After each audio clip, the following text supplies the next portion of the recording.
Alright, let's talk about angular momentum now.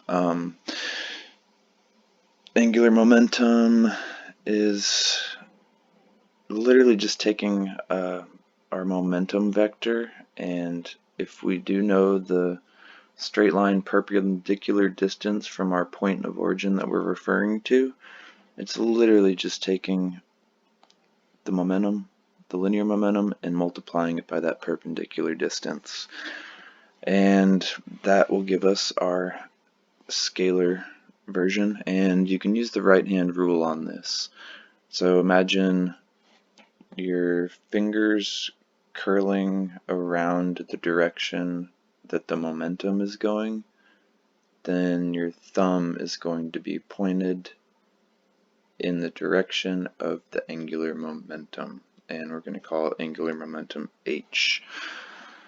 Okay, that's for the scalar form. What about if we have a vector notation? It gets a little trickier. So right here I have a vector r, and our mass is located some distance from the origin, a vector r away.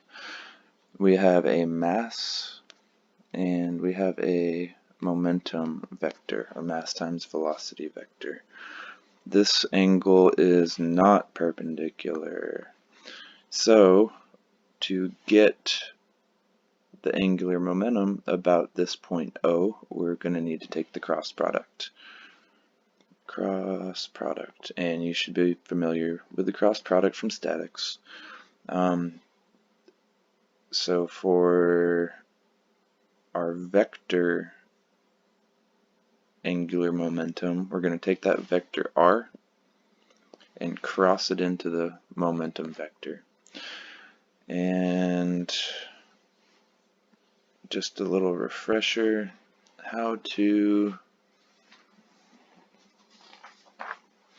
find the determinant, or use the determinant to find the cross product. And I'm going to go ahead and jump all the way to a 3×3 because the 2×2 is just the determinant of a 2×2.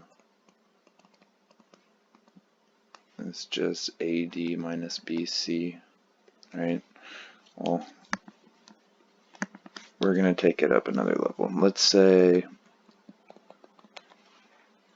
we have some matrices with elements A, B, C, D, E, F, G, H, and I. And I wanted to take the determinant of that.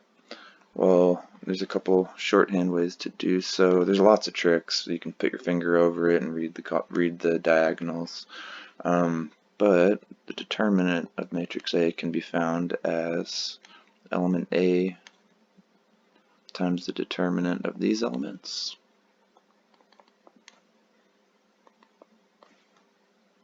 minus B times the determinant of these elements plus C times the determinant of these elements. Okay, and this can be rewritten then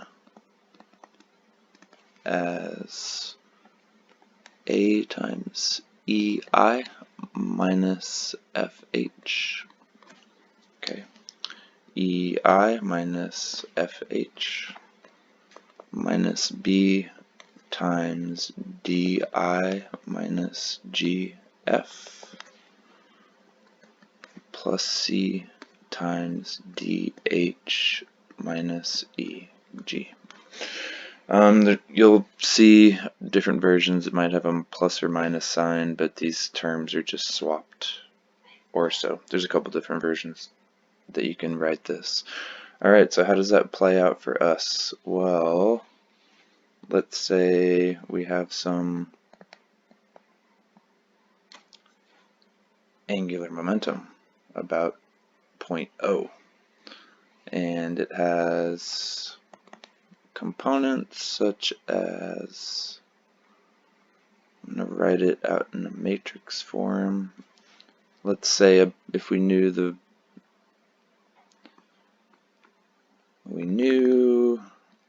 R Rx, Ry, and Rz. That's the components of our R vector, and we knew the components of our momentum vector, which would be the mass times the velocity in the x, mass times velocity in the y, and mass times velocity in z. So if we knew that, that means that we could fill in this matrices, and I'm going to put I, j, and k up at the top. And I'm going to put the first vector r and its corresponding elements, and then the momentum vectors.